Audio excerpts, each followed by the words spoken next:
prestigiando. Dá uma paz aí para esse povo de Deus aí, o pessoal do Vargem Grande, sempre. A paz, irmãos, tudo bem? Deus abençoe todos vocês aí que estão nos seus lares. Vão entrando aí, vão já dando o seu like, vão já participando. Está aqui com a gente aqui o pastor Ezequiel Procópio, bênção, meu amigo. E vamos falar hoje sobre Ecumenismo. Ecumenismo. Meu Deus. Será uma bênção. Queria participar também, mas sou um pouco fraquinho. Então, sou um pouco fraquinho. Não, tô brincando. Vamos. Sou um pouco fraquinho, deixa aí para vocês aí. Será bem produtivo. Vai estar no fogo, é claro, mas já tá com a cadeira aqui, ó. Não, fica tranquilo, deixa aí para vocês aí, vocês que são maior, mais grande, maior do que a gente. Olha aqui escondendo o jogo aí. Olha aqui escondendo o jogo. Aí eu posso falar alguma coisa aí que vai trazer algum desconforto aí, Ezequiel me pega, né? Esse papo seria muito bom de a gente falar, hein, pastor? Esse que o pastor está falando. Essa verticalização aí e essa falta de horizontal, de ter uma visão horizontal do reino, né? Essa perseverança, essa teimosia das pessoas encontrar e ver no reino uma maneira muito vertical. Exemplo. Eu sou pastor. Eu sou apóstolo. Quer dizer, eu estou acima. Acima? Quem disse? Pastor? Desculpa, eu não sei se eu. Não, minha opinião é o seguinte. Eu penso naquele texto que está escrito lá em Filipenses, considerando você maior que eu. Capítulo 2 de Filipenses, versículo, acho que é o versículo 2, ele diz assim, não tente cada um no que é seu, mas sim no que é do outro. Aí porque aí Jesus ele vai falar sobre Jesus que haja em vós o mesmo sentimento que houve em Cristo Jesus, né? Sendo na forma de Deus, não teve por usurpação ser igual a Deus. Então, Jesus poderia chegar dizendo assim, eu sou Jesus, eu sou maior que vocês todos, mas ele se fez o quê? Servo. Ele se fez servo de todos. E só que aí, se for pensar em grandeza, o servo é maior, porque o servo está olhando por cima, quem está sentado tem que olhar para cima.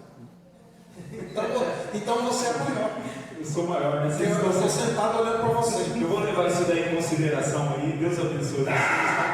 Fiquem à vontade aí. Tenho certeza que será bem produtivo. Irmãos, fique bem atento.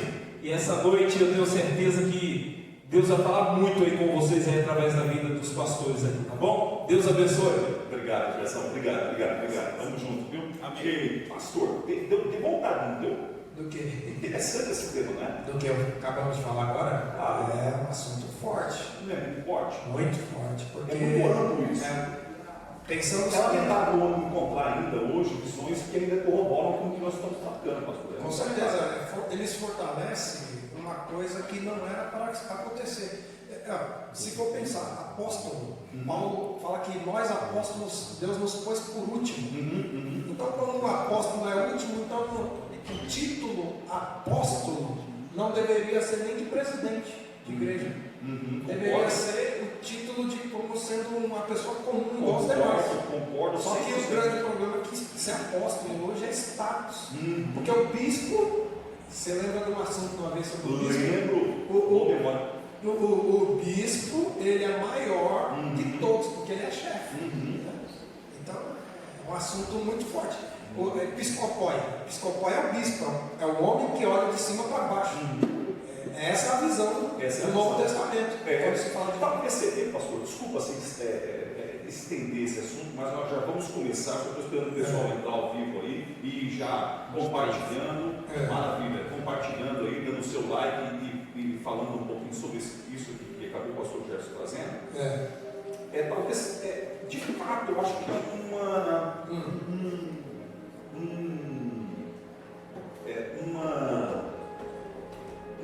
uma maneira de deixar vivo algo que seja patriarcal. O que é? Você é apóstolo? Essa filosofia do sacerdócio, talvez do patriarcal, aquilo que lembra quando Samuel ele teve que ir à casa de Jessé, ele teve que ter justificativas, porque o povo havia uma grande comoção. Daí vida dele até lá. Sim. Então quer dizer, tem muitos que falam, o sacerdote, né? O apóstolo. Esse espanto talvez ele não é uma resistência, né, desse evangelho de estrela. Pegou? Sim. Agora, para mim, eu enxergo duas coisas aí. O Velho Testamento, se nós for pensar em Velho Testamento, é obsoleto. Só serve só de modelo nem doutrinário. Não serve de modelo doutrinário, só serve para pegar os exemplos bons e usar. Mas a doutrina do Velho Testamento não cabe no Novo. Porque aí eu tenho que guardar o sábado de novo.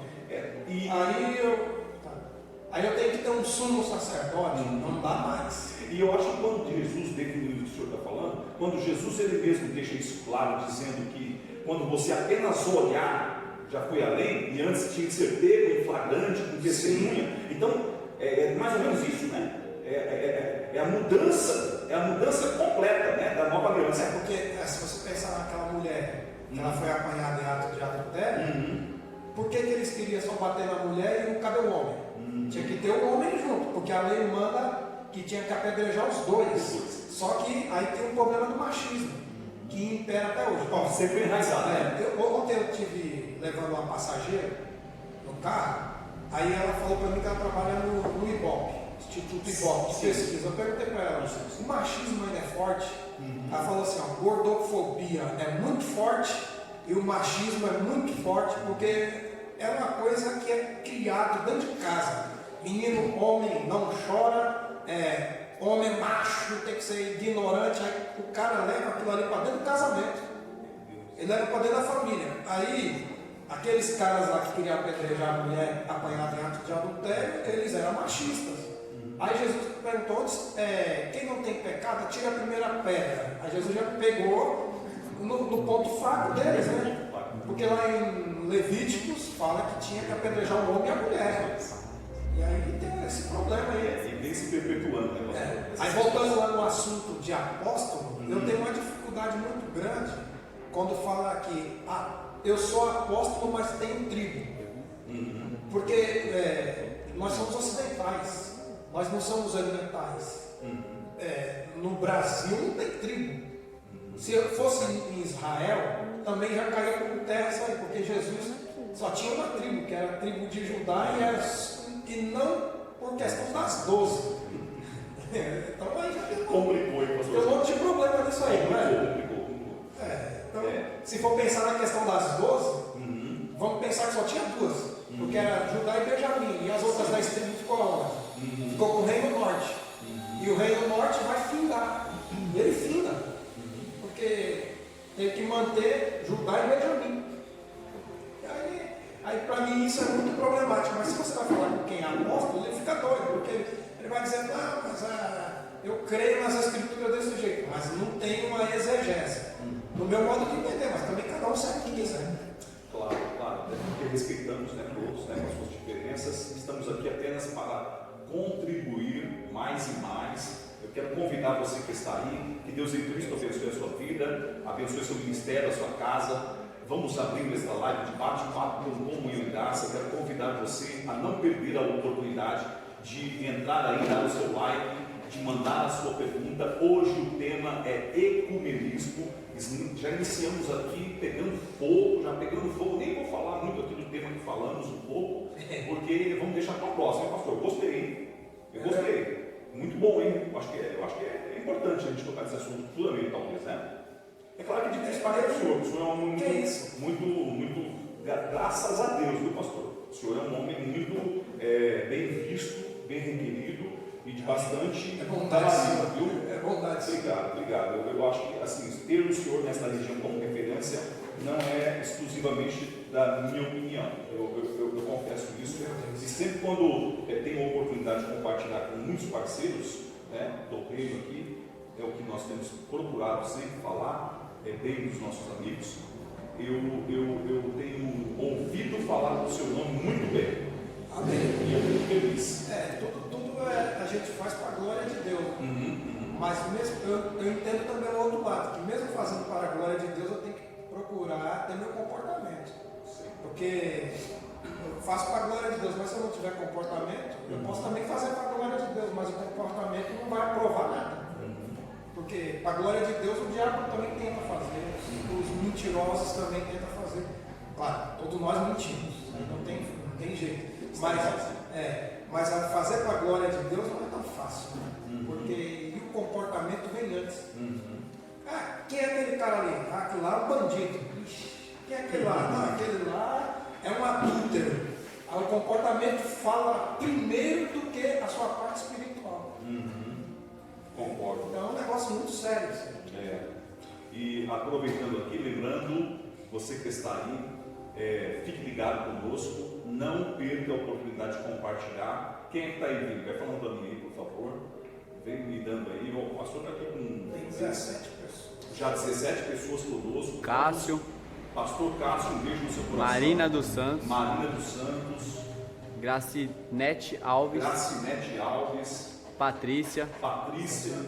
Anderson Vila. Anderson, beijo, querido. Forte abraço. Sabrina Oliveira. Sabrina Oliveira. Rafael Luiz. Rafael Luiz, um beijo no seu coração, meu amigo. Deus abençoe. O Eli está com a gente. Oi, Eli. Evangelista Eli, um beijo no seu coração. Esteve aqui conosco nesse na última semana, ministrando, trazendo uma palavra poderosa. Um beijo, Eli. Obrigado. Caio. Tem mais que estão aqui. Se também entrar todo mundo, vai bombar, hein? Só o pessoal que está aqui na retaguarda. Um beijo no coração de todo mundo que está aqui, acabou de chegar. Eu quero apresentar mais uma vez aqui o nosso pastor, mestre, doutor. Que isso? Ezequiel Procópio, pastor, aqui, nossa referência. Obrigado mais uma vez por estar aqui, pastor. Pastor, antes, nós falamos tanta coisa, eu nem pude agradecer, né? Eu quero agradecer pelo convite honroso que o senhor me faz vir aqui para participar dessa live, estar aqui contigo é uma bênção, também não tem nem o que falar, o senhor também é uma referência aqui na região, o pessoal tem tecidos, bons comentários, falam coisas muito boas. E para mim é uma honra poder vir aqui, né? Às vezes eu assisto vocês de lá, né? Um dos que eu estava assistindo foi que você fez com o Beto, o outro foi com o Brandão, eu assisti. Eu nunca nem imaginava que eu ia vir aqui um dia para fazer live, não. Mas é uma bênção poder estar vindo aqui, tá? Então, Deus abençoe o senhor. E eu quero saudar todos aí que estão aí na internet. Vou falar um negócio aqui, só para dar uma cutucada em vocês. Vocês, por favor, compartilhem, porque se vocês não compartilhar, vocês são tudo ruim. Como que você só fica no celular vendo a gente só olhando e não compartilha? Pega embaixo aí e compartilha. Larga a mão de ser ruim, gente. Participar, né? Quando você compartilha, você faz os outros assistirem. Isso eu uso na minha live. Teve um dia que eu chamei vários de ruim, deu 125 pessoas ao vivo assistindo comigo. Então tem que ir. Boa estratégia. Boa estratégia. Gostei. Eles não querem ajudar, 21 pessoas. Já começou a subir. Não, isso aqui marcou. Tem que melhorar, Tem. Vamos melhorar isso. Tem que chegar aqui a média de 100 pessoas. 100 pessoas. Glória a Deus. O seu dedinho aí, mandando também seu glória a Deus e aleluia, aí no seu joia, no seu coraçãozinho. E eu quero também a sua participação na pergunta, irmão. Eu vou já entrar aqui com a temática de hoje, ecumenismo. Acho importantíssimo esse tema, atual, muito presente, desde eu acho que da nossa consciência. Eu acho que isso já faz uma grande influência sobre nós. E olhando hoje com um âmbito e assim, uma visão religiosa, mesmo que você não queira tirar isso de uma visão secular, eu acredito, pastor, que este tema ele é talvez hoje o principal foco, o principal alvo de tudo aquilo que está por vir. Eu acho que é uma etapa muito importante daquilo que vai acontecer. Mas antes de entrar nisso daí, o senhor comentar, que eu estou dando uma pitada aí para você ficar curioso, eu queria definir essa palavra ecumenismo, assim, pode ser na prática mesmo, o que representa ecumenismo, o que quer dizer ecumenismo hoje? A palavra ecumenismo, ela tem duas divisões, né? Tem oiko, oiko é casa. Aí quando você pensa em oiko, que é casa, toda a ideia de economia está dentro da casa. A economia não parte dos economistas. A economia começa dentro de casa. Depois oikomismo. Tudo que é ismo é religião. O maior problema do planeta é a religião. Porque a ideia da religião é religar. Mas só que quando a religião ela não liga você no caminho, que só tem um caminho, aí já tem problema. Então, primeiro, casa. Por que eu entendo é uma palavra grega, né? Oiko, de casa. A primeira casa que Deus deu para o homem foi o Éden. Casa a céu aberto. Além de ser casa a céu aberto, você veja que no Éden não tinha chuva, só descia o orvalho. Era tão maravilhoso o Éden que Deus descia no Éden. A casa do Éden tinha mato e não tinha pernilongo. A casa do Éden tinha flores que não tinham espinhos. Ao nível da casa. Então, quem vivia naquele nível de casa estava bem acima do normal, porque Deus colocou dois para viver lá. Apesar de ter uns teólogos que eles acham que já tinha habitantes na terra antes de Adão e Eva, mas não tem como provar muita coisa. Apesar que não fazem as contas, né? Que um homem vivia 1000 anos. Então muitas coisas não foram escritas. João dá uma determinação bonita disso, o último versículo do capítulo 21, né? Não haveria livros. Então, o Éden foi a melhor casa, o Éden foi o melhor lugar, o Éden foi o lugar que não tinha agressividade, não tinha ignorância.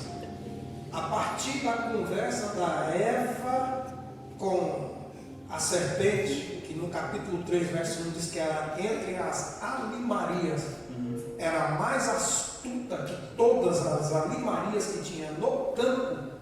O ecumenismo, se formos pensar lá atrás, na terra, não estou falando de ecumenismo na terra, começa no Éden. Se pensar no ecumenismo no mundo espiritual, já começa no céu. Quando Satanás faz o grupo dele e se rebelia contra Deus. Porque ele queria fazer o quê? Ele queria ser o cabeça. Como ele não conseguiu ser o cabeça, então ele juntou um grupo. Ele juntou um grupo que falava todos a mesma linguagem. Qual é a ideia do ecumenismo? É fazer uma união chamada fusão. A fusão é quando você mistura tudo.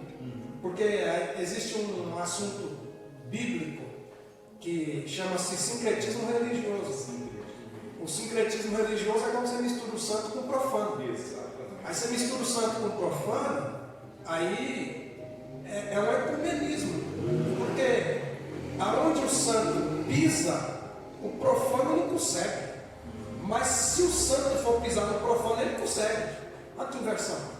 O profano não consegue pisar no lugar santo porque ele fica endemoniado. O demônio se manifesta e cai. Agora, o santo vai no lugar profano e, se brincar, consegue misturar tudo por causa da força que ele tem.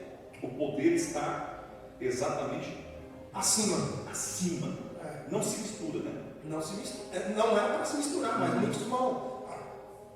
Eu conheço uma igreja que o sacerdote, quando termina o culto dele, que eu não vou dizer qual é eu estou falando sacerdote, porque todo mundo já sabe o que é. O sacerdote termina o culto dele, ele vai para o culto das religiões afro-brasileiras. Então, o que é isso? Isso é um ecumenismo. Só que ele nunca vai admitir que a religião que ele tem depende daquilo outro. Isso aí é um dos grandes problemas. E nós, cristãos, pensando no Éden, quando a serpente conversou com a Eva, começou o ecumenismo. Por que começa o ecumenismo? Porque a serpente representa Satanás. E a Eva é a ingenuidade. E o Satanás, ele é esperto, ele pega a pessoa ingênua. Porque se ele pega Adão, ele não conseguia manipular. Porque a ordem que Deus deu não foi para Eva, foi para Adão. E se ele pega a Eva junto com Adão, seria muito mais difícil ainda, porque dois estando juntos, cordão de 3 dobras não se quebra. Foi isso que Salomão escreveu em Eclesiastes. Então, pode ver que o ecumenismo ele vai pegando de 1 a 1. Ele nunca pega o grupo inteiro. Onde quem ele pega? Os líderes. E ele geralmente pega os líderes mais fracos. Ele nunca pega os líderes que têm mais resistência. Aí está o problema. Então, pastor, quer dizer, assim, essa ideia então de unificação, essa ideia de trazer essa unidade, ela já vem exatamente lá desde o projeto de Satanás, né, quando ele começa a grande rebelião. Então, obviamente que não é de forma alguma um exagero afirmar que tudo está interligado na espiritualidade. Com certeza. Tem muitos céticos, tem muitas pessoas que tentam resistir essa predominância e essa lei, acredito que até posso fazer a afirmação, né, do universo, uma lei universal talvez, e engraçado, até quando o universo agora me leva lá católico, que é essa questão, eu vou entrar nisso daí daqui a pouquinho, mas é interessante, porque tem muita resistência, né, pastor? Sim. De muita gente dizer que nós, por sermos cristãos, a gente quer espiritualizar muita coisa, mas nós podemos afirmar que de fato tudo realmente vai acontecer aqui, primeiro acontece lá, já aconteceu na verdade, né? Podemos afirmar e ter essa constatação. E eu vejo assim, pastor, uma visão macro dessa questão assim, do ecumenismo, uma visão mais de forma abrangente, talvez isso aconteça nesses dois paralelos. Defino. No paralelo ecumenismo na igreja e ecumenismo na religião. Porque são coisas que, sinceramente, é o propósito que é para levar a um só foco. Nós bem sabemos qual é. E já vamos entrar nisso daí. E eu quero que você mande a sua pergunta e vai participando conosco. Mas eu defino minha pergunta como a visão macro desse ecumenismo, ela seria mesmo a concordância entre os povos para atingir o mesmo objetivo, mas ela é válida para a igreja? O ecumenismo dentro da igreja, exemplo, batistas se juntar junto com o presbiteriano, junto com o assembleano, e nós, em um ponto, nós podemos concordar. Isso é válido? Isso é bom? Então, isso é ecumenismo, não é? Se for pensar pelo lado de vocês, humano, se pensar em religião, eu tenho que ser amigo do budista, do católico, do espírita, eu tenho que ser amigo de todos. É isso aí. Pensando seguir a paz com todos. Eu tenho que ser amigo de todos. Quando eu falo ser amigo, não é ter afinidades profundas, que também não tem como. Um monte de gente não dá para você ter afinidades profundas, mas amigo no sentido amplo, sentido universal. Exato. Digamos, não entrando na área doutrinária. Aí eu vou chegar lá. Isso. Pensando nesse aspecto, tem que ser amigo de todos. Agora, se você for pensar ecumenismo entre as igrejas, pontos doutrinários chocam. Porque se eu for pensar em pontos doutrinários, as igrejas mais antigas do Brasil, elas são as igrejas que são do movimento da Reforma. Então, o movimento da Reforma são do ano 1400. E elas estão aqui no Brasil, já tem um Sesc centenário, tem mais de 150 anos que elas estão aqui dentro do país. Então, são as igrejas que algumas são calvinistas e outras são arminianistas. Eu prefiro não seguir nenhuma das duas linhas. Eu não, se você perguntar se é arminianista, não. Calvinista também não. Por quê? Só dá debates, só dá problema. Então eu não sigo nenhuma das duas linhas. Desde que eu comecei a estudar esse negócio, eu vi que só gera problema. Eu falei, eu leio, mas não sigo nenhuma das duas linhas. Eu prefiro crer só no Evangelho, que dá mais resultados. Mas no fundo eu sei quem eu sou. Mas eu também não fico. Tem que ser igual repórter. Repórter ele sabe em quem ele vota, mas ele não fala. Ele não pode, igual ele pode ter um time de futebol, mas ele não pode falar. Então, pensando em doutrina, você vai ver que eu posso andar com batista, presbiteriano, adventista. Eu tenho amigo adventista. Eu tenho adventista da promessa, tenho adventista tradicional, eu tenho um ortodoxo, eu tenho um amigo sabatista, que não é nem adventista. Eu tenho amigo que é apóstolo e ele é sabatista. Agora, não vai tocar em pontos doutrinários que vai dar divergências, mas você pode ser amigo.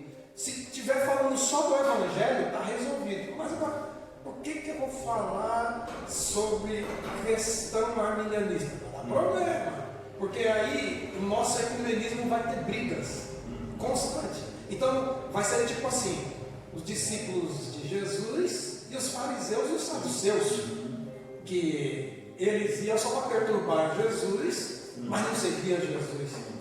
Então tem esse lado aí.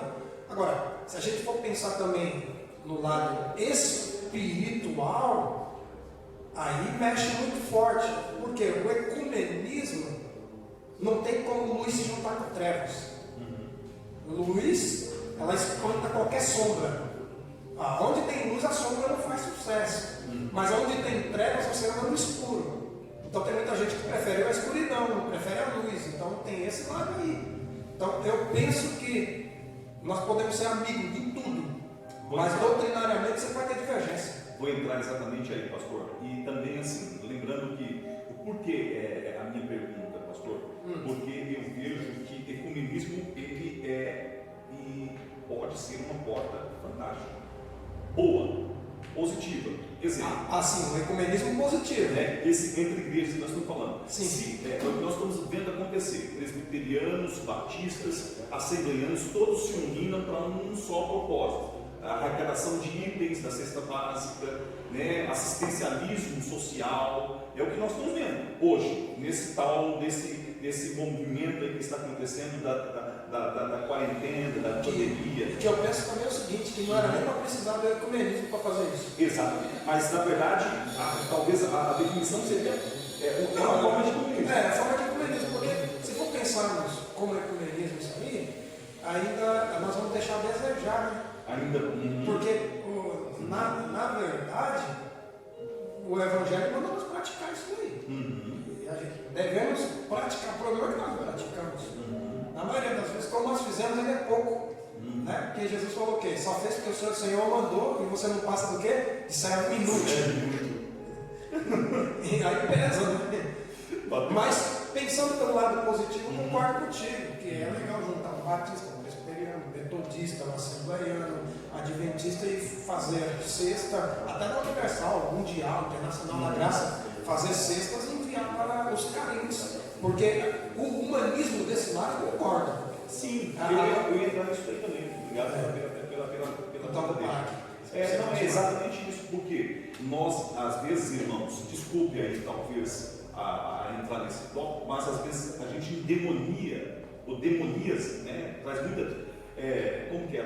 Demoniza. Isso, demoniza, obrigado. Algumas coisas, sem antes pensarmos com mais amplitude, expandirmos o nosso horizonte, como pensando, irmãos. Então, eu acho que esse bate-papo, ela tem esse propósito. Eu conheço um ecumenismo que é o maior do planeta. Aqui em São Paulo, Marcha para Jesus. Sim. É o maior ecumenismo que tem no mundo, porque vai em média de 4 milhões de pessoas para a rua. E esses 4 milhões de pessoas que vão para a rua na Marcha para Jesus, você vai contar aí mais de 1000 igrejas reunidas. Nesses eventos, ninguém está falando de bandeira. Não digo de bandeira, não. Eu digo assim, ninguém está falando de pontos doutrinários. É só pensando em Jesus. Outro evento que foi muito bom agora, deve ter sido há 2 meses, foi o Descende. O evento chamado Descende foi um evento que teve lugar que tinha 60 mil pessoas, teve lugar que tinha 100 mil pessoas assistindo. O Descende. Então isso é ecumenismo positivo. Agora teve um outro, que eu acho que você vai chegar lá, que aconteceu lá no Vaticano. Exato. Aí esse daí é complicado. Esse a gente vai entrar. Eu quero muito entrar nisso daí, até porque assim, eu percebo que não sei se a gente vai chegar no mesmo ponto, mas eu lembrando aqui da palavra universal católico, né? Sim, sim. A palavra católico, irmão, representa ou significa, universal. E nós vemos um grande enfraquecimento desde então da imagem da Igreja Católica nos últimos décadas. Nós estamos vendo isso. Só que eu não sei talvez eu seja um pouco ingênuo em definir ou talvez fazer essa afirmação que a Igreja Católica vai ter uma grande ascensão e haverá uma grande ascensão mesmo depois lá dessa questão do concílio, que até prometi falar. Qual deles? De Trento? Do que falei, dos americanos, dos protestantes. A igreja protestante nos Estados Unidos, irmãos, elas se uniram há cerca de 100 anos atrás para tentar tirar um pouco esta imagem que nós, do pentecostalismo, temos e dos Protestantismo. Isso, obrigado. Hoje estou dando. E obrigado. Deus abençoe. Aqui, meu irmão. Opa, obrigado. Aí, ó, para vocês aí. E eles tentaram, né, tirar isso daí, e desde então, me parece que houve um grande movimento de crescimento, né, desse avanço no catolicismo para a implantação do ecumenismo.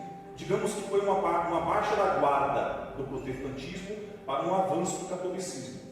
Mas nas últimas décadas, a gente tem visto que o catolicismo está, de fato, em baixa. Mas eu diria, talvez daqui para frente, tudo que estamos vivendo, tudo que nós estamos vendo mundialmente globalizado, essa palavra comunismo eu acho que está se encaixando no que está acontecendo. Sim. Não é talvez um grande preparo para o disparo de um crescimento muito forte em ascensão do catolicismo? Então, eu penso algumas coisas sobre isso aí. Primeiro, a gente tem que pensar assim: aqui no Brasil, o Brasil é o país mais católico do mundo. Uhum. Devido até a vinda dos portugueses para cá, né? Tem 500 anos isso aí. O Brasil é muito forte por causa disso. Só que tem uma coisa, né? Desde 1910, que lá na rua Azusa, na rua Street Azusa, lá que explodiu o batismo no Espírito Santo, lá que o William Seymour, que era cego de um olho, o avivamento foi 24 horas. De lá para cá, quando chegou aqui em Belém, do Pará, ele veio crescendo. Inclusive eu tenho um livro em casa do Dr. Emílio Conde, chamado Tesouros de Conhecimentos Bíblicos. Emílio Conde faz citações sobre vários temas a respeito da igreja. Aí, andando nesse mesmo parâmetro, a gente tem que pensar o seguinte: aqui nem todo cristão é cristão. Eles têm um título, porque isso vale voto. Na questão política, 25% da nação é protestante. Tá, mas você pega os 25 protestantes, todos vão para a igreja mesmo, de verdade? Todos são cristãos de verdade? Todos protestam? Protestar, a maioria não sabe o que é isso. Não sabe E quando o cara fala também que é católico, na maioria das vezes ele diz que ele é católico, para ele não admitir as religiões. Quando ele diz que ele é católico, ele fala que é católico para ele não admitir as religiões ocultas que ele tem. Então, para ele não dizer assim, não vamos citar nome de religião, para ele não dizer assim que ele tem um Exu, que ele tem um tranca-rua, aí você já sabe qual religião que é. Então, para ele não dizer que ele é dessa religião, ele diz que ele é católico. Porque quando fala que é dessa religião, choca. Então nem todos os católicos são católicos, de verdade. E nem todos que se diz que é protestante também não é. Mas pensando em voto, os políticos já pensam nesse povo como sendo cristãos. Aí eu fico pensando o seguinte: essa explosão toda que, segundo alguns estudiosos, pesquisadores, diz que daqui mais uns 20 anos metade vai ser tudo evangélicos do Brasil, e ainda teremos um presidente evangélico. Eu acredito que é bom um presidente evangélico, mas eu não creio que todos esses 50% é de verdade. E aí, porque você sabe, nós somos pastores. Claro. Todo mundo leva a sério? Não, e assim, deixa o Espírito espiritualizar talvez um pouco essa questão, eu vejo, no meu modo de ver, que isso é maravilhoso para Satanás. Claro. Para o diabo. Com O certeza. diabo não tem propósito de mudança nesse aspecto. Claro Pelo que contrário, ele quer que de fato as pessoas permaneçam, escute o que eu estou dizendo, permaneçam, eu acho que é isso, pastor, Vai, completa. nessa situação. É claro que ele quer que permaneça Porque assim, assim. desculpe, eu não quero te induzir, mas eu só defini um raciocínio para deixar bem nítido onde eu vou pontuar. Há claro que uma grande expansão da religião em todo o mundo. Sim. Mas nós estamos vendo que o cristianismo, ou os evangélicos, os gospel, né, essa rede gospel cresceu, principalmente no Brasil, assim de forma assustadora. Peraí, também tem outro fator aí. É isso? Mas aí tem o mercado.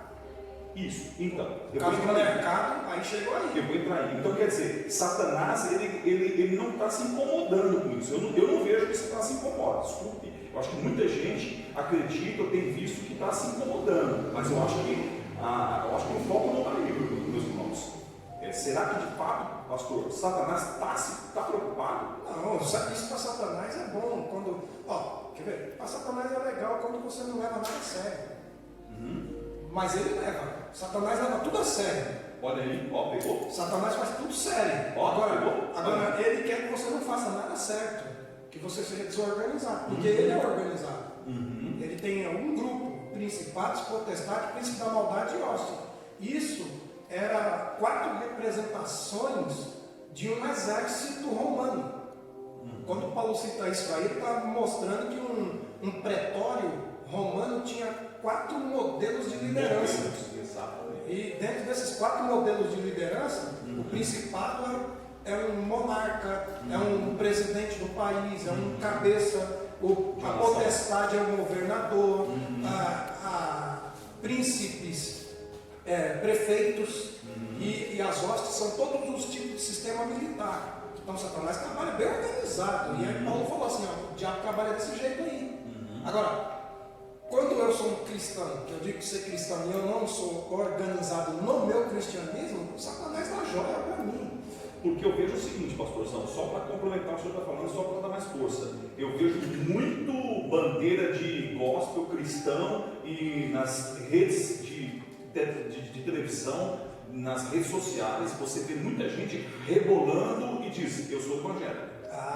Então é um programa que ele canta e meio que rebola ali um axé, mas em outro programa ele vem e traz uma mensagem de reflexão de Deus. Então eu vou falar. Então essa questão do ecumenismo também está aí, não está? Olha aí. Então eu vou falar uma frase aqui que eu ouvi do pastor Ricardo Gondim. Quando você vê um cantor que era mundano, cantando música lá fora, e de repente ele vem para o meio dos cristãos, e em 3 meses ele está cantando nas igrejas, desconfie desse cara, porque de cristão ele não tem nada.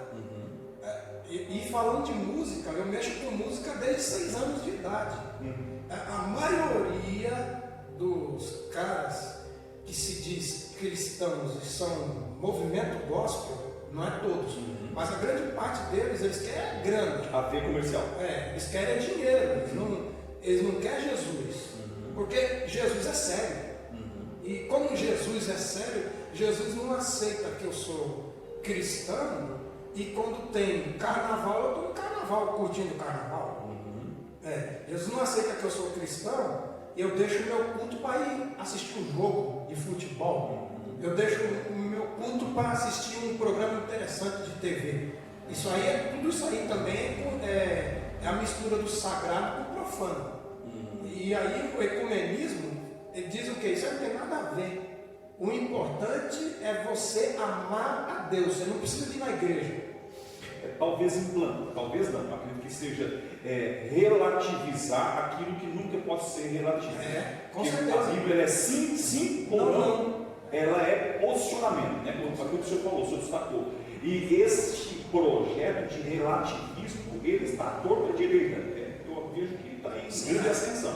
Então, definindo assim, pastor, agora eu acho que o pessoal está entendendo. né? Vai dando um like aí e comentando, irmão, porque eu preciso saber do seu feedback aí também, né? Para você ver se você está entendendo qual que é o rumo da prosa.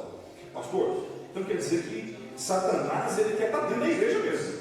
Claro. Então esse negócio da gente ser doutrinado na palavra e a gente tentar colocar o quanto mais santidade, quanto mais aquela palavra muito exclusa dos nossos altares hoje. Eu posso falar? Fala, à vontade. Renúncia. Ah, sim. Né? Essa palavra não existe mais, né, pastor? Essa palavra está difícil, não está? Não, pelo contrário, é relativo. O senhor está compreendendo errado. Eu vejo muitas pessoas usando o evangelho para autodefesa, pastor. É para isso aí? Evangelho? Não, o evangelho funciona assim. A relativização que as pessoas querem usar no evangelho não funciona. Porque é assim, João 14,6 é aquilo ali que define tudo. Eu sou o quê? Caminho, depois verdade e vida. Primeiro, se ele está dizendo que ele é caminho, eu não tenho outro caminho a andar. Eu só tenho que andar nesse caminho. Se ele diz que é verdade, então existe verdade absoluta. Porque existe uma só. Porque o humanismo ele tira a verdade absoluta, porque eles falam que nada é verdadeiro. Por causa do quê? Como diz que nada é verdadeiro, aí o que prevalece? Prevalece então o ceticismo. Eu fico cético. Quando eu fico cético, eu fico duvidoso. Aí eu não creio mais que Deus existe. Quando não tem verdade, então Deus também não é verdade. A partir do momento que Deus não é verdade, eu preciso seguir a Deus. Veja bem, no berço do avivamento mundial é na Europa. Anulamos Deus, né? O berço mundial é na Europa. A Europa hoje está no caos espiritual. Por que a Europa está no caos espiritual? Porque eles relativizaram tudo e o humanismo dominou a Europa, a ponto de que aonde Wittenberg na Alemanha, aonde Jerônimo Savonarola na França fez maior sucesso, aonde John Hus, Tetzel, eles pregaram, hoje são lugares que estão em ruínas espirituais. Por quê? O humanismo tem comandado. Por que os Estados Unidos é a potência que ainda é? Porque a maioria dos presidentes eram tudo cristãos. Aí você vê a diferença, que a nação é trilionária, sei lá quantas vezes ela é, muito mais que qualquer outro país do mundo tem reserva no cofre para dar dinheiro de $3 mil nessa crise aí. O pessoal que tem 17 milhões de desempregados agora nos Estados Unidos. E aqui está assim por quê? Porque o relativismo também está entrando aqui. Na universidade que eu estudei, era proibido querer falar de Jesus. Só que quando eu começava a falar, eu rebatia. Aí eles falavam assim, não, você aqui é pastor, então deixa ele falar. Mas a ideia das pessoas nesse humanismo é que Jesus não seja a cabeça. E aí a igreja não pode aceitar isso aí, porque senão você vai para o culto, aí o pastor fala assim, Jesus vai te dar a vitória.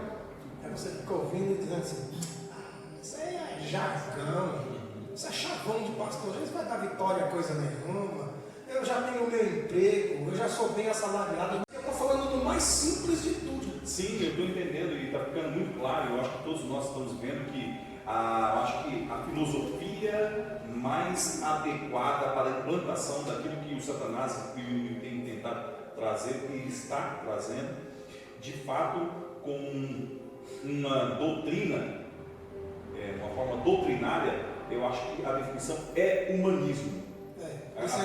A forma doutrinária seria humanismo. Aqui, ó, Satanás quer eliminar isso aqui. Exato. Porque eu vejo, defino que o senhor está falando é exatamente que é o projeto do homem no centro. Sim. É o que o senhor está falando, do humanismo. Né? Então, a doutrinação é o equilibrismo. Porque tudo converge para isso, pastor. E a gente vê que agora nessa questão nós falamos na área das igrejas, ecumenismo nas igrejas. Ela tem esses dois pontos, que eu acho que são convergentes, né?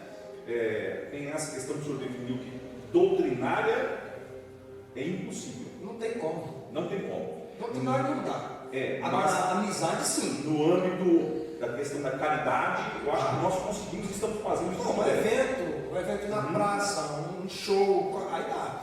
Porque assim, eu tenho visto, irmãos, que é válido, né? Até porque assim, eu tenho visto muitas igrejas postando arrecadações de cesta básica e até chamando atenção nesse sentido, dizendo aqui faz, aqui. Irmãos, eu acho que depende do seu nível de alcance para entender o que é caridade.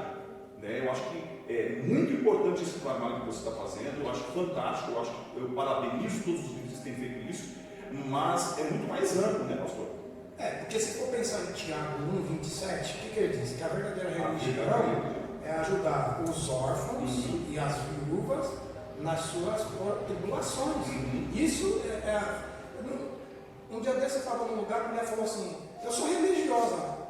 Eu falei, mas eu não tenho religião não, senhora. Não, mas eu tenho. Ela falando, eu tenho. Eu falei, eu não tenho religião. Porque religião, todo religioso é complicado.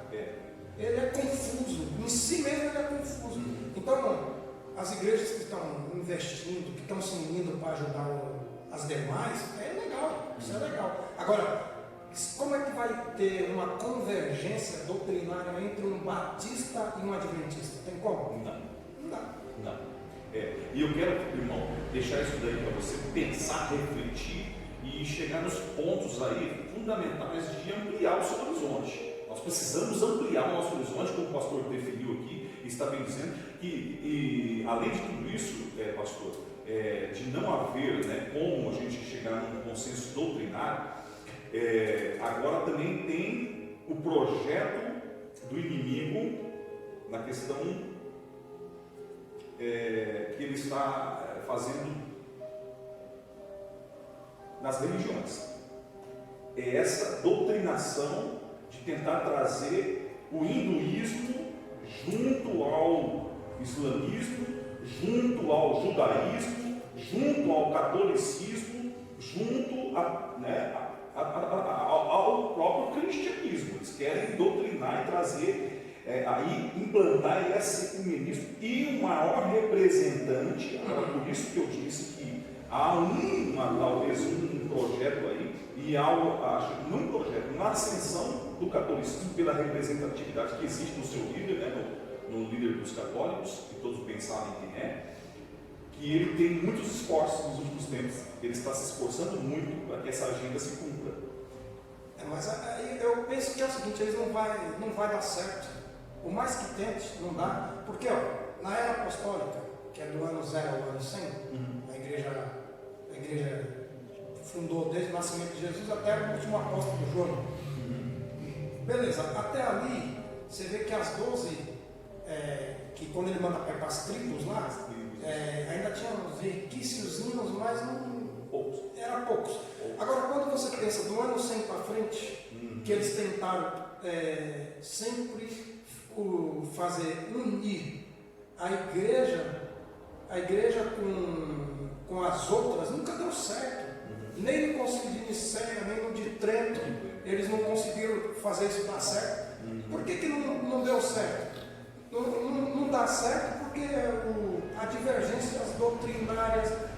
Tinha uns que criam, né, que Jesus veio só como aions, como um anjo. Não tinha corpo e não tinha sangue. E tinha outros que já criam que Jesus tinha corpo e tinha sangue, mas não era Deus. Então, as divergências, até entre as heresias, é complicado. Não vai longe. No nosso meio hoje, tem divergência pentecostal. E de monte. Não, aqui você pode pular, aqui você não pode. Aqui você pode sapatear, aqui você não pode. Aqui você pode dar um grito mais alto, aqui você não pode dar um grito mais alto. Mesmo, Você não pode pensar, né? mesmo quando se unem, tem divergência o tempo inteiro. No ano de 1700, vários pastores se juntaram para ir até o Vaticano. Vaticano para ter um tipo de aproximação com o Papa e tal. Mas é o seguinte, dá certo? Não dá. Porque primeiro a ideia vem nos líderes. Começou lá no Éden.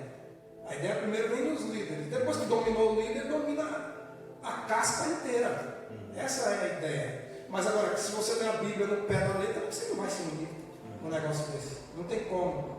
Eu estava vendo um vídeo hoje que tem um desenho lá do Vaticano que é a cabeça de uma serpente. Um olho da serpente do lado esquerdo e o olho do lado direito. Isso do lado de fora.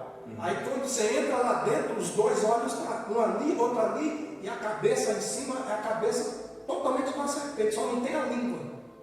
É igualzinho. Aí você vai em Apocalipse 16, tem o espírito do dragão, da besta e do anticristo, que saem rãs.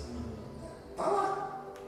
É o ecumenismo. Quer unir? Por que quer unir? Quer unir para dizer que juntos somos mais fortes? Mas como é que um cristão cheio do Espírito vai se unir com quem é idólatra? Não tem como. Não tem como, porque a idolatria e ídolo, latrem, é quando eu me prostro e beijo uma imagem. Deus vai contra. Deus não apoia. É mais ou menos assim, ó. O que tinha Balaão? Eles beijavam, ajoelhavam e beijavam a imagem. Isso chama-se idolatrem, que é idolatria. Então Deus vai contra todo esse tipo de coisa. Por isso que o Velho Testamento é ecumênico. Os baalistas é ecumênico. O Egito era ecumênico. Aquelas 10 pragas que Deus mandou lá no Egito foi para derrubar o ecumenismo deles. E o que aconteceu? Que tudo que era Deus, ele se unia. Salomão. Não dá uma grande certeza de fato, né? Sempre somos tentados. Salomão se enrolou por causa dos deuses e das mulheres. E é tanto que o final dele é complicado, porque a gente não consegue entender até hoje como foi que ele morreu. Tantas discussões, né? A respeito disso. Muitas discussões. E nunca se termina, né? Muito estranho. Quanto tempo gasto para construir o templo e quanto tempo gasto para construir a sua casa, né? Você vê? Construiu o templo, construiu a casa e não construiu a casa principal no final da história. E colocou tudo dentro, né? A rainha de Sabá. É isso, irmãos. É muito presente. Agora sim, pastor, talvez essa doutrinação, isso é uma pergunta bem simples assim, para que todos nós possamos chegar a um ponto em comum. Não que nós estejamos divergindo, pelo contrário, quero que as pessoas que estão participando entendam muito de forma ampla. Não, nós não estamos discutindo, não. Nós estamos falando aqui, são pensamentos que estão dentro do ecumenismo. Estamos definindo, né, o que é esse assunto tão atual, tão presente e tão fundamental para a nossa compreensão, irmãos. Que é milenar. É milenar. Assunto milenar. Falamos sobre essa questão aí, falamos sobre essa questão. E olha, talvez, pastor, assim, de uma forma bem simples, a minha colocação, não me entenda, entenda assim, com bons olhos, talvez essa doutrinação seria, uma das portas seria o medo. Veja bem, eu entendo que muitos destes falsos cristãos que estão em nosso meio, um dos pontos que nos unem, exemplo, ele passa a semana toda tendo uma agenda secular, que ele toca no mundo, ele faz ainda um back vocal no mundo, ele é músico, usando o exemplo do músico. Como o senhor é músico, o senhor sabe muito bem que isso acontece demais. Muitos que vêm para Cristo, aceitam Jesus como Salvador, mas tem que continuar no mundo, tem que continuar ainda sendo escravo, não desculpa a expressão, mas sendo ainda servo, né? Trabalhar porque depende. O senhor entende que isso acontece muito, tem acontecido muito. Claro. Aí o que acontece? Uma das coisas que talvez nos unem, uma pergunta simples, seria um medo. Eu vou ficar com os crentes, eu vou ficar com Jesus, eu vou ficar na igreja, né? Que eu tenho medo de não ter a salvação. O meu medo é eu não ser salvo. Mas eu tenho que comer, eu tenho que vestir, né? Você sempre vai encontrar essa justificativa. Mas esse assunto aí, eu tenho uma definição para isso, mas esse assunto é delicado. O músico, a maioria das igrejas não banca o músico. Não honram, né? Mas eu estou falando músico profissional. Sim. Porque tocador tem um monte, mas músico dá para contar nos dedos. Tocador toca, mas músico ele trabalha como músico.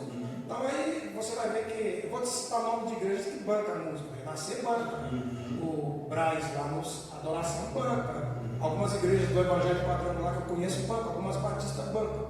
Mas também eles têm 1000 membros na igreja. Não tem como pagar um músico muito bem, mundial Sempre paga. levou a sério, pastor, também, né? Eu vejo nesse sentido. Mas assim, levando para o lado mais simples, não especificadamente a questão categórica músico. Vamos usar Eu vou outra chegar exemplo, nesse então. assunto aí que você está falando. Mas se você puder explanar essa sua ideia, é muito boa. Muito boa. Pode falar? Deve, até porque eu concordo com essa visão. Todos os meus membros sabem muito bem. Eu fico falando aqui que eu vou chegar, nós chegaremos a níveis de eu ter pessoas aqui reconhecidas de forma financeiramente falando. Mas é o certo, né? Porque, pastor, eu vejo, desculpe, não cortei o senhor até, eu acho. Eu vejo muito que o músico é um sacerdote do louvor, biblicamente falando, desde lá de trás, pastor. Porque quando ele introduz ali a igreja em outra atmosfera, em outro ambiente, levando a questão daquela fumaça que se gerava dentro ali do lugar santo, aquela fumaça era o que? Adoração. Então, se o músico não for tratado com esse respeito, com essa importância, com essa seriedade, é difícil, complica, e é aquilo que o senhor falou, acaba fazendo com que a gente mesmo coloque os camaradas para fora, para buscar lá fora, né? Porque, veja bem, o músico que ele é profissional, ele vai tocar de forma profissional. Se ele estiver tocando de forma profissional, não importa se ele está tocando na igreja, no terreiro ou num show. Mas se ele é músico só da igreja, ele toca só na igreja porque o pastor entende que aquilo é muito importante. Mas músico não é só quem toca, quem canta também é músico. Porque a corda vocal é uma corda. Olha que lindo, olha. Isso aqui, quando você está cantando, na garganta tem um movimento que fica assim, ó. Ela abre e fecha. Tem 12 músculos, isso aqui eu falo que eu aprendi na faculdade, tem 12 músculos intercostais que eles ficam relaxados. Eles ficam relaxados na hora que você está cantando. Então, quem canta e quem toca é músico. Agora, o negócio é o seguinte, quando a igreja banca o músico, você pode ver que a direção do louvor é mais alta. É outro nível. Ela sobe mais. Por quê? A vergonha do músico que só é tocador. Ele só ensaia, só pega no instrumento no dia do ensaio. Sim. Que dia ele ensaia? O ensaio é domingo, 1h30 antes do culto. Aí ele pega no instrumento. Aí ele está com o dedo tudo entrevado. Aí vai lá e toca. Mas aí não sai, engasga o negócio.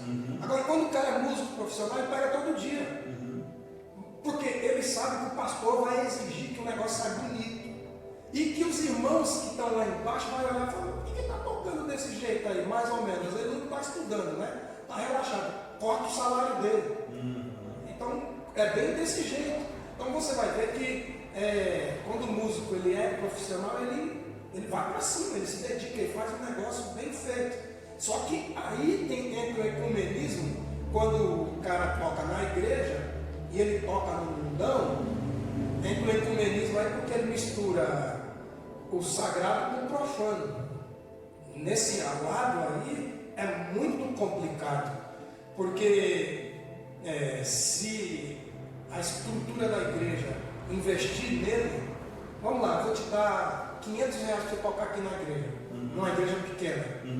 Aí depois, sei lá, ficou melhor, a gente vai te dar um salário de 2, 3 mil. Atrai gente. A igreja apacentar começou assim. Eles tinham músicos, e aí o pastor falou assim, se vocês todos se dedicarem, nós vamos ter aqui um culto melhor, teremos um nível de louvor melhor. As músicas mais lembradas que nós cantamos na igreja hoje veio da onde? Veio lá do Rio de Janeiro, da Apacentar. Porque o Marcos Gregório, junto com o Davi Sarcer, junto com aquele outro lá que canta com eles, junto com o Miguel Arcanjo, eles mudaram todo o movimento do Brasil. Só dava a eles. Isso só deu a eles por quê? Uns 10, 12 anos. Depois teve outros grupos. Mas aí você vê se eles tocam no mundão. toca. Não, e tanto que Davi Sácia se entusiasmou tanto, né, que acabou, né, saindo. Mas eu vejo que, será que de fato mesmo, agora voltando lá, pastor, o que talvez volta a nossa doutrinação, volta-se para a questão do medo? Será que o medo é uma das ferramentas que o Satanás sempre usou na humanidade, essa questão de deixar com que aparentemente as pessoas se dobraram para Cristo, mas não estão dobradas para Cristo? A maioria que está na igreja tem medo de ir para o inferno. Olha, é aí que eu quero entrar. Eles não estão servindo a Jesus.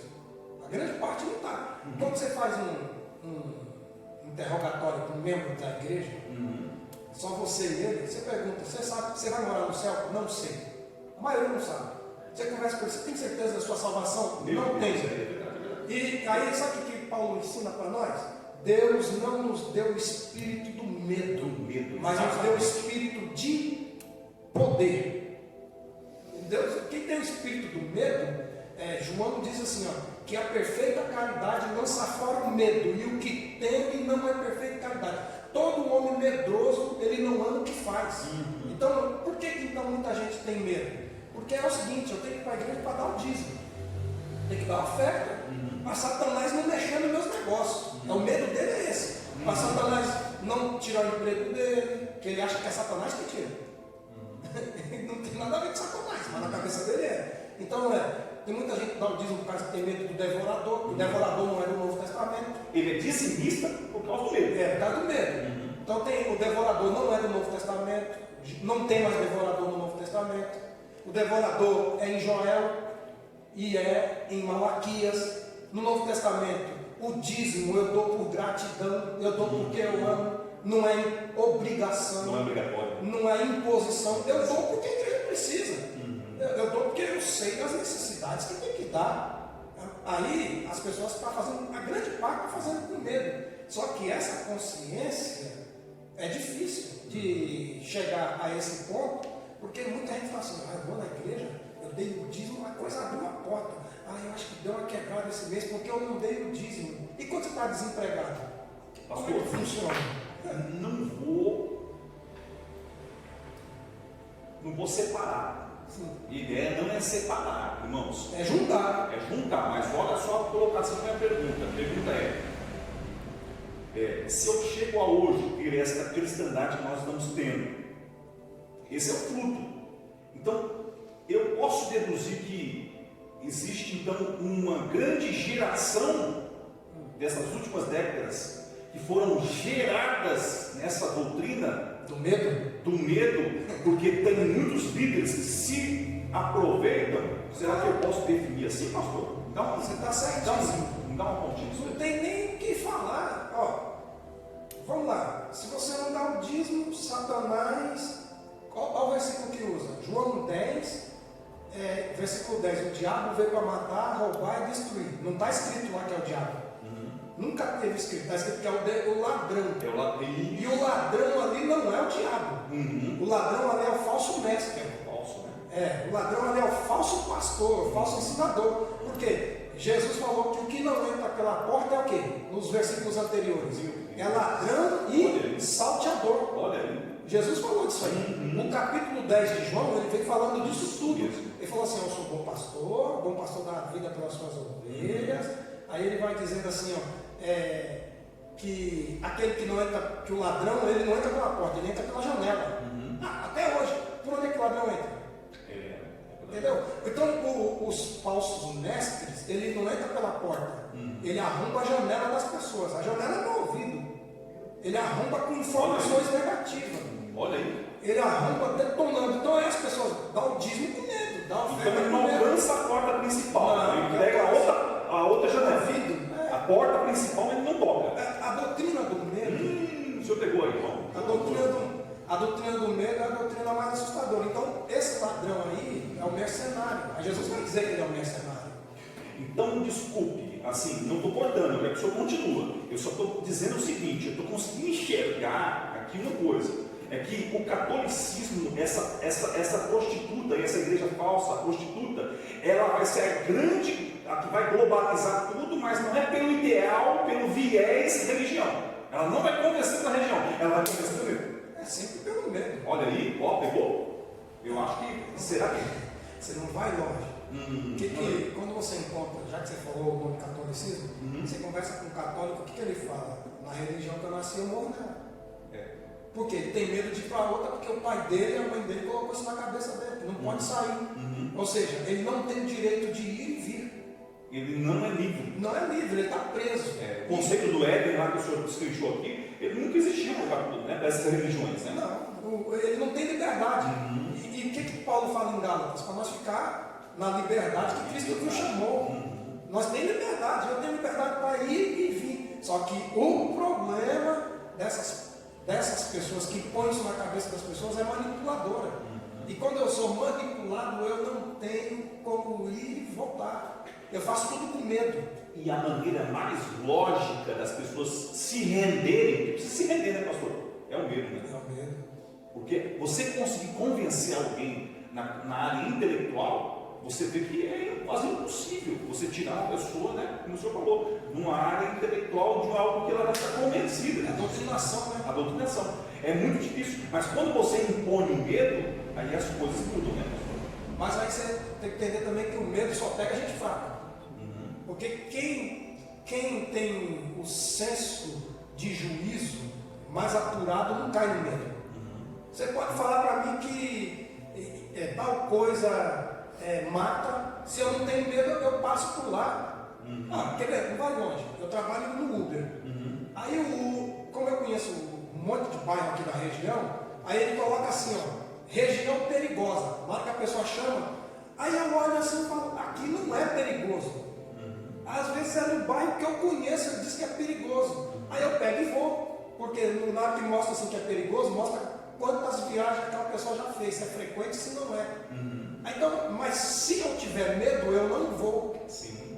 Agora, já tem bairro que eu sei que eu não entro, que eu não vou citar nome aqui. Sim. Tem 3 bairros aqui que eu não entro, porque se entrar, fica sem carro. Fica sem. E se brincar, fica até sem a Quer dizer, vida. aquele que tem a firmeza e a certeza da salvação, ele amplia os seus horizontes, Claro. sem dúvida. E talvez essa questão também, eu acho que ficou claro aqui, irmãos, que o pastor está definindo e falando, eu quero só contribuir no sentido que aquela fanfarra quando tocava, porque Nabucodonosor fez com que todos se prostravam, não era porque a fanfarra tocava, O medo de era morrer. a punição. O medo de Pegou o morrer. que eu falei? Então quer dizer, o povo sabia que tinha uma punição. Então, qual que é aqui a grande questão, Rominal? É o que vai acontecer comigo. Mas aí você vê que nem Misael, nem Ananias e Azarias se renderam. E tocou 2 vezes. Tocou a gaita, a citara, tocou os instrumentos de fogo e de sambuca, e eles não se prostraram. E em Daniel, capítulo 6, o rei também falou que quem durante 30 dias servisse a outro Deus, ia acontecer o que com ele? Ia ser morto, lançado na cova dos leões. O que acharam Daniel fazendo? Orando com a janela virada para Jerusalém. E aí, como não tinha que acusar ele nenhuma coisa religiosa ou vício algum, porque o que ele fazia era muito sério, com excelência, então vamos lançar ele na cova do leão. Ele teve medo de entrar na cova? Não, porque quem não tem medo, leão não assusta e nem fogo. Não, é disso daí, pelo amor de Deus, você precisa ouvir isso daí, irmão. Já estourou o tempo aí, já o pessoal está dormindo? Não, pelo amor de Deus, respeita isso aí. Quem não tem medo, não tem medo nem. Quem não tem medo, leão não assusta e nem fogo. Meu Deus, não, porque assim, agora é máscara, é luva, é tanta coisinha aí, furreca, né? Coisinha ajuda, então quer dizer que é leão. Pastor, pelo amor de Deus, você fala em tempos de máscara, um negócio desse? Você já pensou? Eu estava pensando hoje. Pastor, meu Deus do céu. Eu estava pensando hoje, um crente mascarado. Eita, não, isso não, pastor. Crente mascarado vai ser o maior modelo do crente que põe maquiagem no rosto para esconder o defeito. Então quer dizer que é uma das maiores definições de hoje, a síntese do que nós estamos vivendo, a realidade é a máscara. Os crentes que estão se mascarando é porque já está, meu Deus! Quem está pegando? Pastor, o senhor está brincando com coisa séria. Não é brincadeira não, irmão. Até porque isso é inconsciente, isso acontece primeiro no mundo espiritual. Bom, já que o senhor está tocando nesse assunto, eu ouço tem 5 anos que eu venho acompanhando o sistema político. Eu não era politizado, mas de 5 anos para cá eu acompanho política bem de perto. Não é obrigado a usar máscara. Máscara é só para quem tem imunidade baixa, para quem tem problema de respiração, Nada de risco, né? quem tem problema de coração. E outra, o coronavírus é uma enfermidade que não é ele que mata, é porque a pessoa já está doente, tem 3, 4, ela é chamada de assintomática. Então a pessoa é assintomática. Pelas comodidades, né? Hã? Pelas comodidades, né? É assintomático porque tem 3, 4 enfermidades no corpo. Aí esse vírus bate, quando ele bate, ele não mexe no coração, ele não mexe na garganta, ele mexe no pulmão. O que ele faz? Ele trava, ele vai, não sei se vocês viram, lá ele vai deixando um amarelado e você não consegue respirar. É tanto que eles estão fazendo aí várias máquinas de respirações, as fábricas. Teve uma fábrica que deu 16 milhões para fazer máquinas. As empresas de carros estão reformando um monte de máquinas que estão tudo quebradas por causa disso. Eu assisto política o dia inteiro. Eu estou dirigindo e ouvindo política. Quando eu estou ouvindo a política, eu estou ouvindo outra coisa, que é a Bíblia, eu estou lendo um assunto. Então é o seguinte, eu não sou, você quer usar máscara? Pode usar. Mas no meu carro eu ando com as janelas abertas. Abro as janelas, porque eu sei que o ar tem que circular. E se o ar está circulando, o vírus não pega. E outra coisa, a coisa está tão chata que as pessoas só falam nisso. Tem gente que entra no carro falando só disso. E a questão ela não é doença da classe baixa. É doença da classe média, média alta e dos ricos. Então o pobre que pega é porque trabalha com o rico. E o rico que passou para ele. Você pode ver que a maioria dos que pegam isso aí já são bebê de 3 meses que morreu. Tinha problema de cardíaco. Tinha problema de respiração. Aí não tem jeito, vai morrer. É que quem trouxe até para o país aqui foram ricos, né?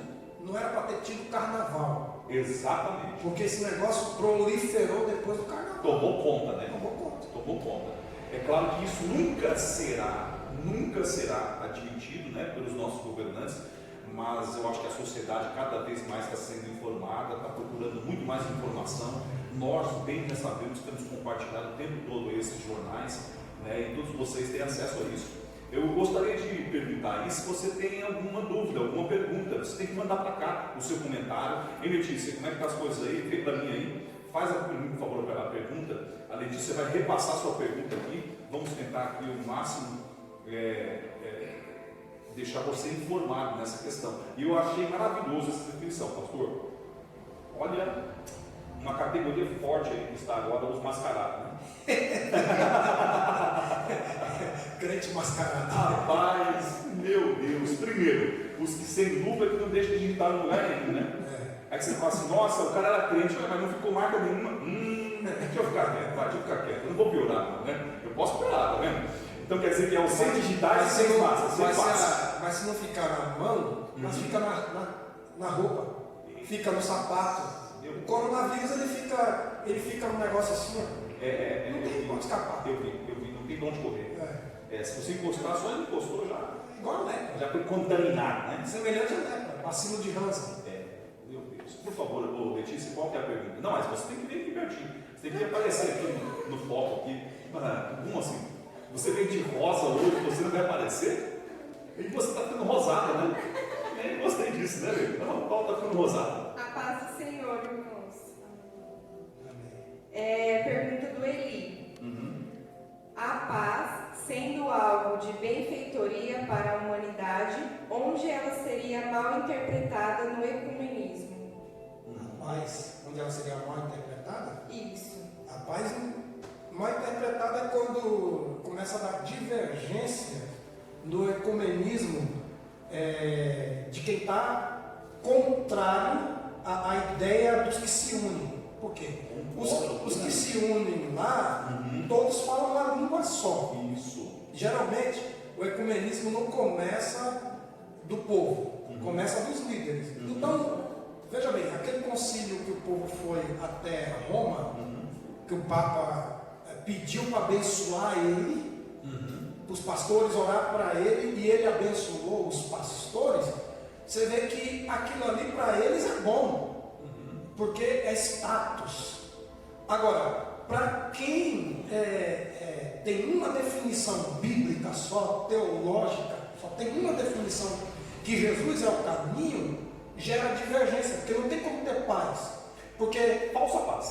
o que Paulo escreve em Coríntios? Deus não é Deus de confusão, e sim de paz na congregação dos santos. A partir do momento que se o Papa me chamar lá para conversar, que eu sei que eu nunca vou ter essa oportunidade, eu posso até ir, mas para um culto não.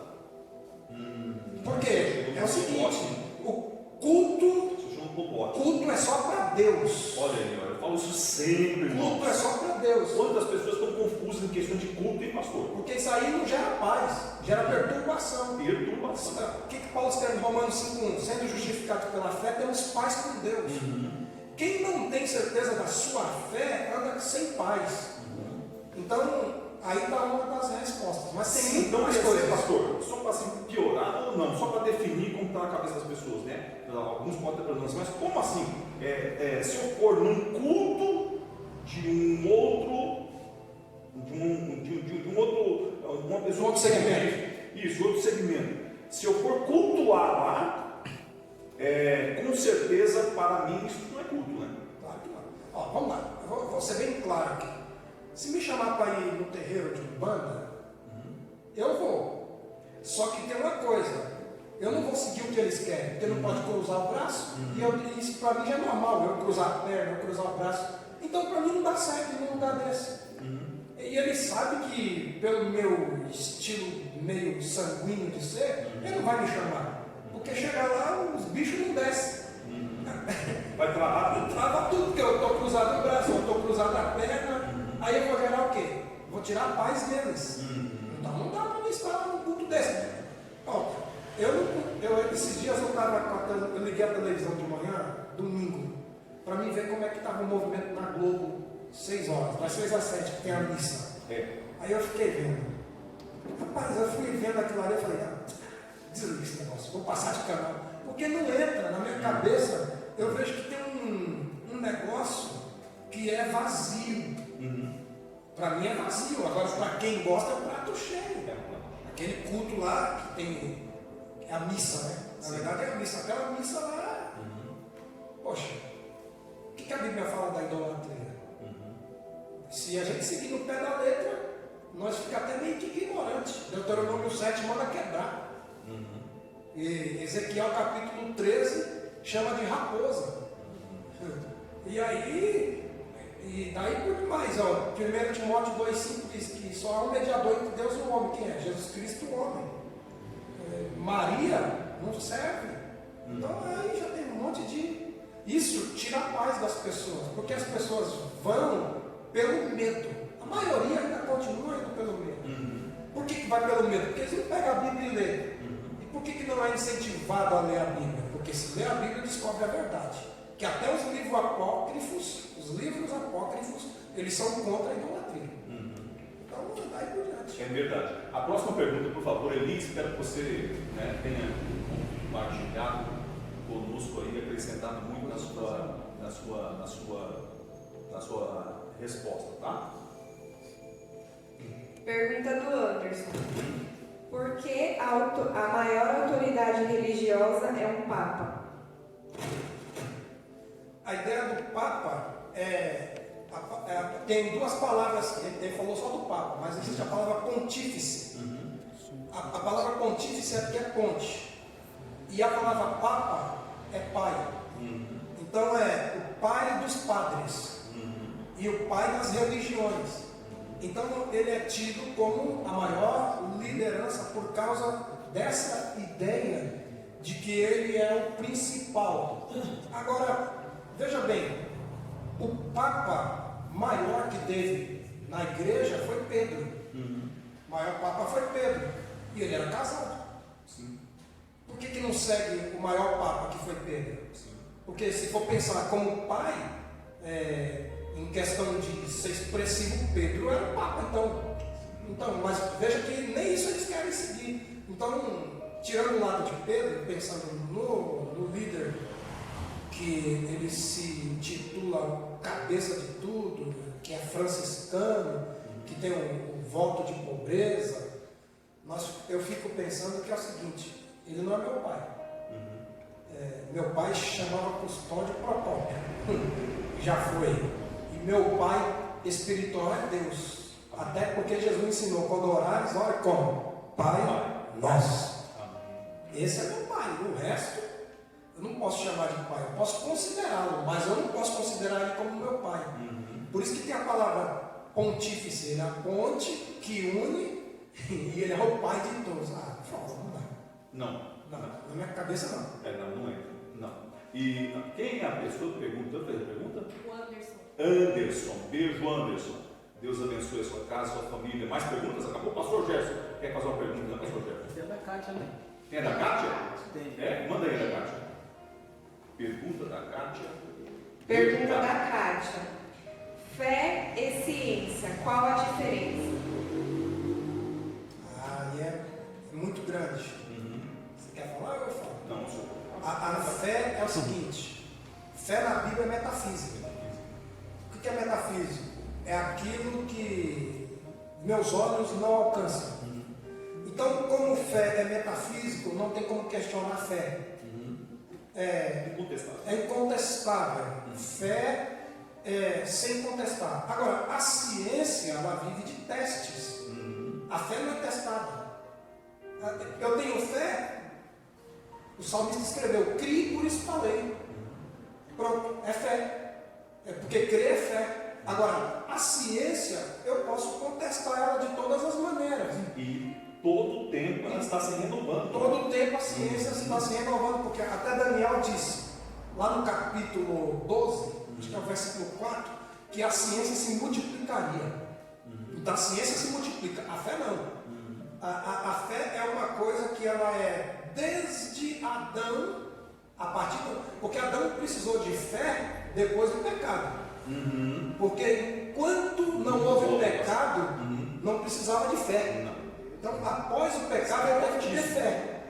Então, a fé é uma coisa que nós precisamos porque nós não vemos Deus. Então, nós temos que crer por fé. Agora, a ciência, o cara para fazer um copo, uma xícara dessa e um pires, ele tem que fazer vários testes científicos para não machucar a boca das pessoas, para poder pegar, fazer testes de várias maneiras até chegar a esse denominador. Isso é ciência. Entrando um pouco na temática, pastor, eu acredito que, fazendo a pergunta que a Kátia fez, assim, colocando o que ela perguntou, o que está acontecendo é uma tentativa da anulação da fé. No que âmbito? Olha só, irmãos, no âmbito de que eles estão o tempo todo sempre afirmando que as provas científicas são mais fortes. Mas então aí não vai longe. Você quer ver uma coisa? Sobrou? Peguei, mas aí não vai longe. Tiago, irmão de Jesus, há uns 10 anos atrás, fazendo escavações arqueológicas lá em Jerusalém, eles acharam uma pedra escrita assim: Tiago, irmão de Jesus. A partir do momento que acham a pedra escrita Tiago, irmão de Jesus, como é que eles vão encontrar aqui? É evidência? É evidência. Aí na Turquia, que é Éfeso, lá naquele tempo lá, 2000 anos atrás, eles fazem várias escavações, e nas escavações eles sempre acham coisas lá perto do anfiteatro, que tinha um anfiteatro que cabia 22 mil pessoas. Eles fazem escavações e eles sempre vão achando coisa que o nome de Jesus está sempre ali junto. Então não tem como contestar. Agora, todo cientista que não teve um encontro com a metafísica, que é a espiritual, o que acontece? Ele vai negar a fé. Porque a ideia dele é o racionalismo. Não é ter fé. Tendo racionalidade é o que resolve. Porque fé, para a cabeça deles, é da plebe, do povo simples. Sim. É do povo que quer. É do sem cultura. É do sem cultura. Dos retrógrados. Mas aí Paulo tinha fé e Paulo era doutor da lei. E aí? Gamaliel era o mestre de Paulo. E aí, como é que funciona? O centurião. O centurião, que era um homem que tomava conta de 100 pessoas, ele procurou Jesus. Ele E foi aí? até lá, né? Foi até lá. E daí por diante. Pastor Gé, o tempo estourou, foi? Estourei tudo aí, foi? É? Pessoal, está todo mundo querendo dormir. Mas você não durma, fique aí comigo. Não fique desligado, porque estamos ali, assim, ativos, para que você receba o melhor da informação em tempo integral, ao vivo, online, pelo canal da Comunhão Graça. Pastor Gerson, manda bala aí a sua pergunta, fala aí. Amém. A minha pergunta, ela é uma pergunta que foi citada, foi dialogada logo no início. Eu me esqueci a palavra correta, a qual você falou, me esqueci, mas eu vou aqui falar em outro meio, dando uma volta assim, você vai entender o que eu quero perguntar. Logo no início, o pastor Ezequiel Procópio disse que tem pessoas que quando ela vem, vou falar nesse nível, possessas do inimigo, ou então cheias de carrapichos do inimigo, quando ele pisa dentro do templo, aonde há a presença de Deus, ele se manifesta e sai, né? Não foi isso? Sim, eu falei que nós, quando somos cristãos, nós vamos num lugar que é demoníaco, não acontece nada. Isso. Só se você deixar ser influenciado pelo Deus que está lá. Certo. Agora, quem vem de lá e entra aqui pela glória que tem, pela unção que tem, Certo. o diabo se manifesta. Certo. Pode falar. Agora lá vem a pergunta. Sim. E o que você me diz sobre o joio e o trigo? Onde se enquadra o joio nessa forma, dentro da igreja, dentro da casa cristã, onde Jesus Cristo levantou o seu nome? Aí já é diferente. Joio já não é satanismo, já não é demonismo. Joio é falso cristão dentro da igreja. Ele não é nem da direita nem da esquerda, ele fica ali, ó. É os indecisos. É os indecisos. Porque é o seguinte, Olha aí. Mais uma única pergunta para concluir. O falso cristão, ele é induzido por quem? E para quê?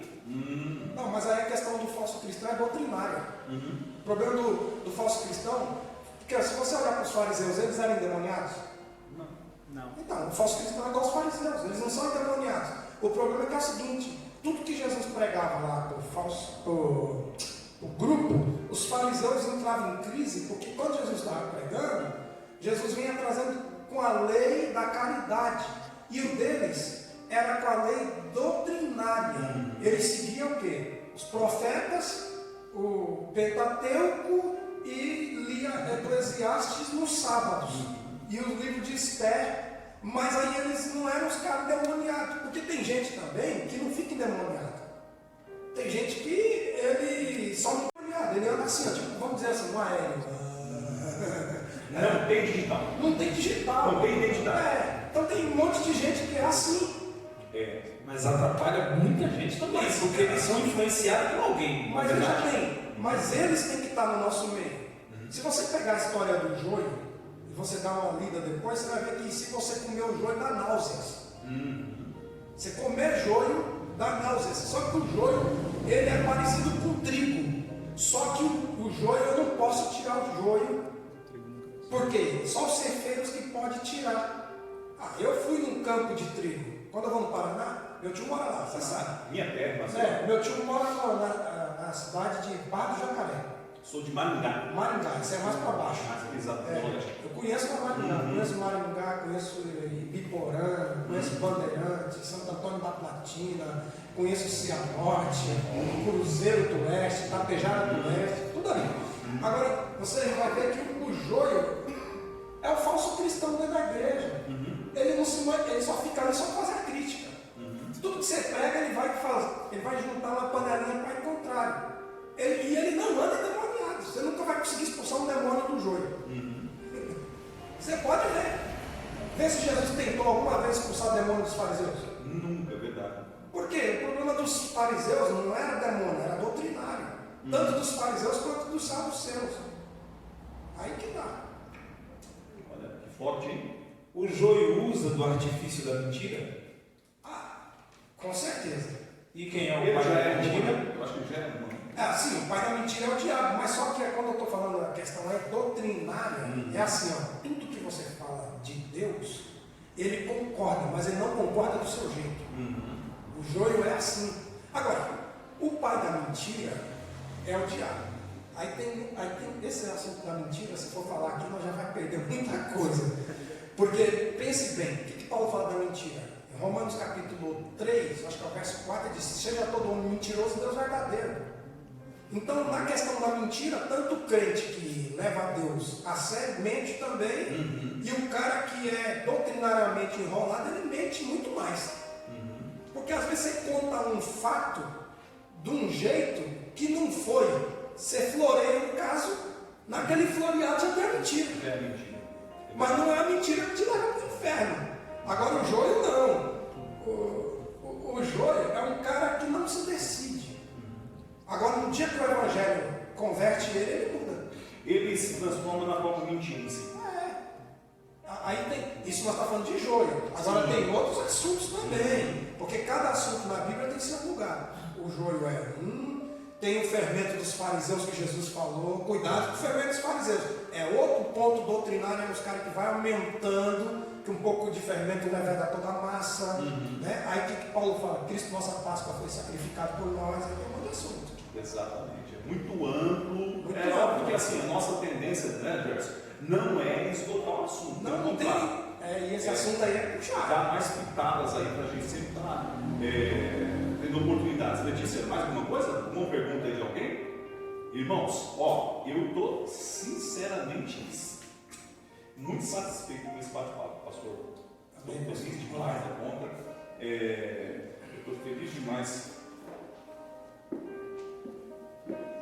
da conta aí com tudo que nós estamos vendo e aprendendo durante esse período aí de novas experiências. E eu digo por quê, pastor? Não para a gente entrar só nesse gancho aí dessa pandemia, mas eu vejo que o Senhor, Ele colocou toda a sua igreja antenada nas redes sociais, em peso. E se o povo gostava tanto de Facebook, como o povo sempre gostou, agora o povo está ouvindo muita palavra no Facebook, porque antigamente não existia tanta palavra no Facebook. Mas aí eu creio que Deus olhou e disse: espera aí que eu vou mudar esse negócio. Você vê, né? O Mike Zuckerberg deve estar feliz que só. Muito feliz. Porque está dando um negocinho por Facebook muito forte, né? O dono do Facebook, que até um tempo atrás aí, o pessoal falou: o Facebook morreu. Vocês lembram disso aí? O Facebook não morre. A maior ferramenta de divulgação do planeta é o Facebook. Principalmente o Face Ads, que é o Face que você divulga sistema digital. É a maior ferramenta de divulgação. Eu penso o seguinte, pastor, que esse bate-papo aqui, para mim, tem sido ótimo. Entendeu? Eu gostei de ter vindo aqui. Obrigado. Poder participar, aprender mais um pouco, Somou bater demais. papo aqui contigo, dentro das minhas limitações, poder conversar com você, com os irmãos aí que estão na câmera. Para mim, isso aqui tem sido muito bom. Eu quero agradecer pela oportunidade, pelo convite. Me sinto honrado também. Pastor, mestre Beto Dias está conosco aí, entrou também. Um beijo no seu coração. Robertão, Jefferson Cruz, Jefferson Cruz, parceiraço nosso aqui da região. Também André Oliveira, pastorzão. o André tá também. Todos os parceiros estão aí, Tá compartilhando conosco lá do nosso ministério mãe, lá que eu nasci lá no Belém. sim, Ministério do Belém. Nasci lá no Belém. André, um beijo no seu coração. Pastor Jefferson Cruz, beijo aí. Beto Dias, mestre. Quarta-feira que vem eu vou fazer todos os esforços para estar com o Senhor. Eu tenho visto de uma forma muito distinta o que Deus tem feito, mas eu vou deixar para uma outra oportunidade de falar sobre isso. E eu quero agradecer a todos vocês que estão aí do outro lado, você que está no seu lar, na sua casa, no seu trabalho, você que trabalha à noite, você que vai assistir essa formação depois. Fique ligado conosco, nós vamos também mandar isso para o YouTube. Você vai acompanhar no nosso aplicativo aqui da Igreja Comunidade Cristã Testemunho e Graça. Você que é nosso membro, que é participante do nosso aplicativo, você vai ter todo este material na íntegra. Pastor Ezequiel Procópio, que nos abençoou poderosamente com esta tema que foi hoje discutido. Eu quero agradecer a Deus pela sua vida. Muito obrigado. Quero aqui fazer minhas considerações mais uma vez a todos vocês aí que são da comunidade cristã Comunhão e Graça do Rio de São José e também lá do Vargem Grande. Um beijo no coração de todos vocês, amo vocês.